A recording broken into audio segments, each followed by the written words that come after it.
Following the conclusion of the Second World War, the world was coming to grips with its entrance into the atomic age. This sudden baptism by fire saw two major Japanese cities nearly wiped from existence following the use of atomic weapons against an enemy target. In late August of 1949, however, the world would enter into a different type of conflict when the Soviet Union detonated its first atomic weapon. This Cold War would define a generation, and throughout the next 4 decades, a very uneasy peace would exist between the Soviet Union and the United States. The differing political ideologies of these superpowers would play out in Korea, Vietnam, Afghanistan, and in the most tense confrontation in Cuba. As the Cuban Missile Crisis played out over 2 weeks in October of 1962, the world sat on the brink of nuclear Armageddon. Thankfully, despite these conflicts that raged around the globe between the political ideologies of communism and democracy, no direct armed conflicts between the Soviet Union and the United States occurred. Following the Cuban Missile Crisis, and as the conflict in Vietnam slowly became a quagmire, both superpowers realized the need to discuss the tremendous buildup of nuclear weapons around the globe.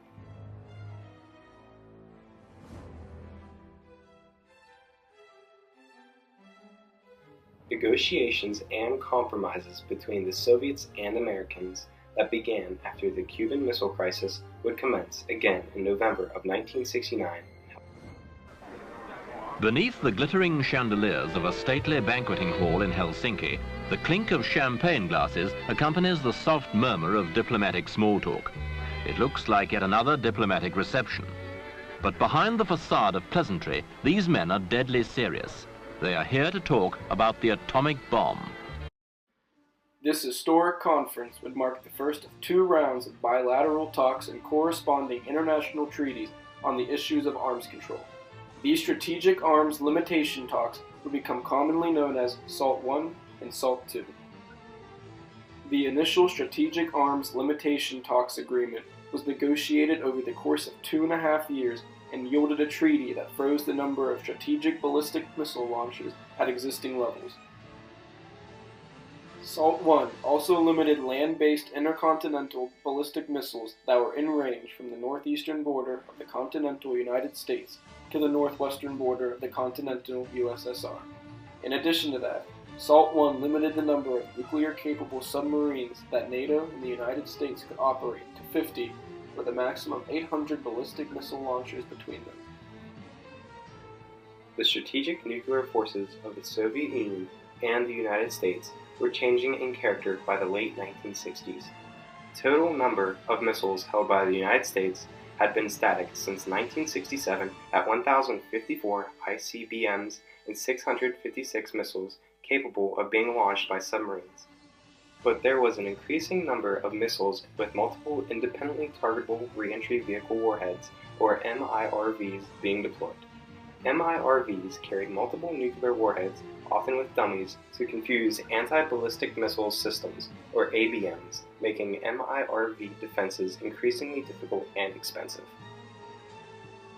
Another critical compromise reached in the treaty required both countries to limit the number of deployment sites protected by an ABM system to 1 each. The idea of this system was that it would prevent a competition in ABM deployment between the US and the Soviet Union. The Soviet Union had deployed such a system around Moscow in 1966, and the United States announced an ABM program to protect 12 ICBM sites in 1967. The United States built only 1 ABM site to protect the Minuteman missile base in North Dakota. It was here that the cutting-edge Safeguard defense system was deployed. This base had become increasingly more vulnerable to attacks by the Soviet ICBMs because of the advancement in Soviet missile technology. Negotiations for the SALT I Treaty lasted from November 17, 1969 until May 1972 in a series of meetings that began in Helsinki. After a long deadlock, the next set of compromises of the SALT I came in May 1971, when an agreement was reached over the ABM systems. Further discussions brought the negotiations to an end on May 26, 1972 in Moscow, when President Richard Nixon and Leonid Brezhnev both signed the groundbreaking anti-ballistic missile treaty. The governments of the United States and the Soviet Union, after reviewing the course of their talks on the limitation of strategic armaments, have agreed to concentrate this year on working out an agreement for the limitation of the deployment of anti-ballistic missile systems, ABMs. They have also agreed that together with concluding an agreement to limit ABMs, they will agree on certain measures with respect to the limitation of offensive strategic weapons. A number of additional compromises regarding missile systems were also made, which helped improve relations between the United States and the Soviet Union and brought about a thawing in the Cold War conflict known as détente. Following the success of the SALT I talks and the signing of the Anti-Ballistic Missile Treaty, SALT II talks between the United States and the Soviet Union negotiators began, which sought to curtail the manufacture of strategic nuclear weapons. While it was, in a sense, a continuation of the SALT I talks, the SALT II talks attempted to produce the first nuclear arms treaty which assumed real reductions in strategic nuclear forces of both nations.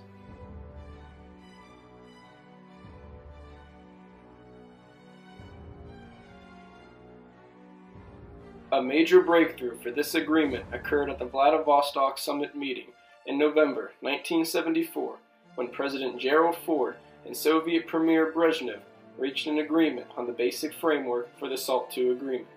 The elements of this agreement were stated to be in effect through 1985. From here, the two sides could begin to work out further compromises to continue to further advance the tone of détente that had been established in the SALT I talks. As the SALT II talks continued, additional compromises banned new missile programs and forced both sides to limit their new strategic missile development and construction, including the building of additional fixed ICBM launchers. However, the United States preserved their most essential programs, like the newly developed Trident missile system, along with the cruise missiles that President Jimmy Carter planned to use as the United States' main defensive weapon. Soviets never really gained military superiority over us. It was just part of the psychodrama in America to use that issue to galvanize Americans about this larger legitimate question of the strategic competition between our two countries and two philosophies. A final compromise was reached to limit strategic launchers on June 18, 1979, and was signed by Soviet Premier Brezhnev and President Carter.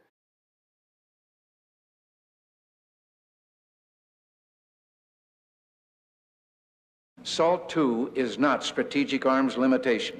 It is a strategic arms buildup with the Soviet Union authorized to add a minimum of 3,000 nuclear warheads to their already massive inventory.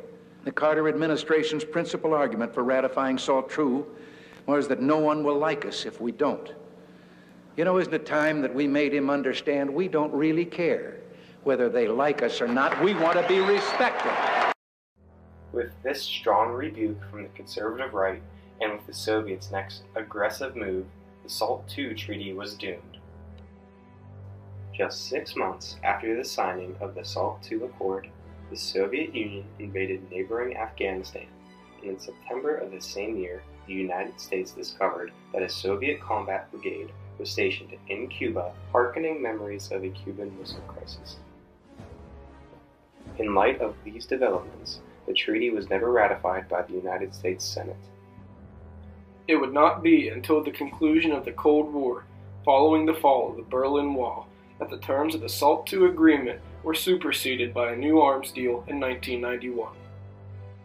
However, as the threat of nuclear conflict still looms over the planet, new enemies in the Korean Peninsula and in the Middle East have replaced our Cold War adversary as the nation's new fear. With the recent false alarm that terrified residents of Hawaii earlier this year, the threat of an atomic holocaust still looms.